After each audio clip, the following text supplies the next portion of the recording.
大家好，歡迎嚟到字裏行間，我係 William。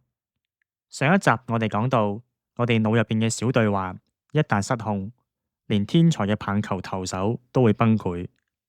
咁到底應該點做呢？有趣嘅係，就連專門研究呢個問題嘅心理學家，有時候都會被自己嘅大腦困住。我哋呢本書嘅作者 Ethan 係專門研究情緒控制嘅專家，但係有一次佢收到一封信，呢一封係一封恐嚇信，令到佢陷入極度嘅恐慌。為咗呢件事，佢去咗報警。雖然報咗警，但係連續好幾日佢都瞓唔到覺，拎住支棒球棍喺屋企入邊巡邏。佢腦入邊嘅小對話瘋狂咁同佢講：如果佢闖咗入嚟，咁點算呢？如果佢傷害到我屋企人，咁又點算呢？作為一個心理學家，佢有晒所有技巧可以令到自己冷靜落嚟，但係佢就係做唔到。佢就好似被困咗一個叫做我嘅迷宮入邊，揾唔到出口。直到有一日嘅凌晨3點幾，佢着住睡衣，緊緊咁望住窗外嘅黑夜。當佢就嚟快要崩潰嘅時候，佢突然間同自己講咗一句說話。呢句說話就係：Ethan，你喺度做緊乜嘢啊？當呢句說話一講出嚟，神奇嘅事情就發生啦。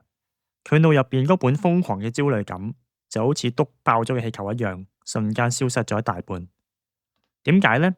只係講一講自己個名就會咁樣？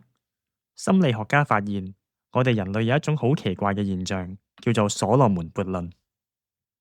所羅門王係古代一個好有智慧嘅君王，每一個國家嘅人都會前嚟揾佢解決難題，佢總係可以俾到完美嘅建議。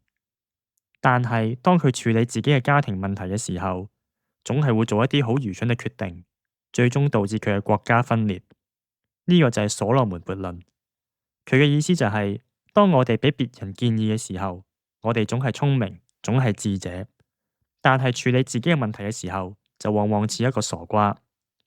因為當我哋深陷其中，我哋滿腦子都係我哋自己，我哋嘅情緒就會放大，視野就會變得狹窄。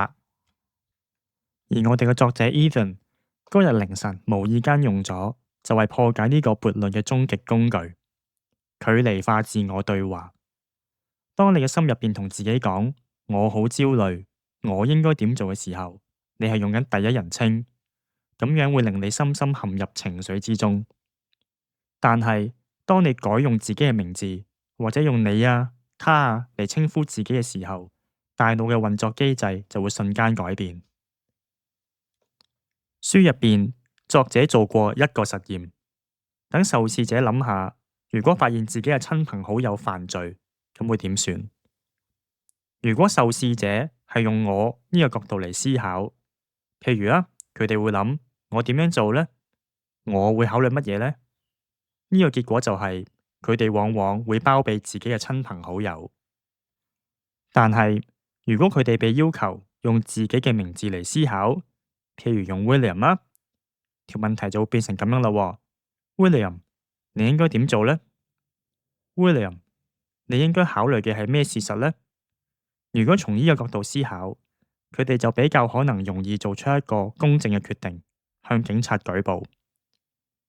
因為用第三人稱會令你嘅大腦產生一種錯覺，呢種錯覺就係你唔係喺度處理緊自己嘅問題，而係喺度俾人哋建議。咁樣就會立即拉開你同情緒嘅距離，啟動大腦理性分析嘅區域。咁呢個技巧喺日常生活中入邊都經常用到。譬如啦，你喺公司俾老闆狠狠咁話咗一餐，你一個人喺洗手間嬲到震晒。如果你心入邊諗我真係冇用，我總係做得唔好，你只會越諗越沮喪。但係如果你做一個深呼吸，喺心入邊同自己講：William，你而家好嬲，但係你頭先真係做錯咗。你覺得下次應該點樣改善？你就會發現你嘅情緒就會瞬間平靜咗好多，因為你從一個受害者變成咗一個旁觀嘅教練。其實我哋每個人心入邊都住住一個智者，一個有智慧嘅人。只不過呢個智者成日都俾焦慮嘅我掩蓋住，出唔到嚟。下次當你陷入焦慮、憤怒或者自我懷疑嘅時候，不妨試下問自己呢個問題啊。如果而家遇到呢個問題嘅係我最好嘅朋友，你會同佢講乜嘢？然後將你自己嘅名套入去，將嗰句說話講俾自己聽，將自己抽離。下一集我哋將會介紹另一個更強大嘅工具——心靈時光機，睇下點樣透過穿越歷史同埋未來，等當下嘅自己嘅痛苦變得微不足道。我哋下集見，拜拜。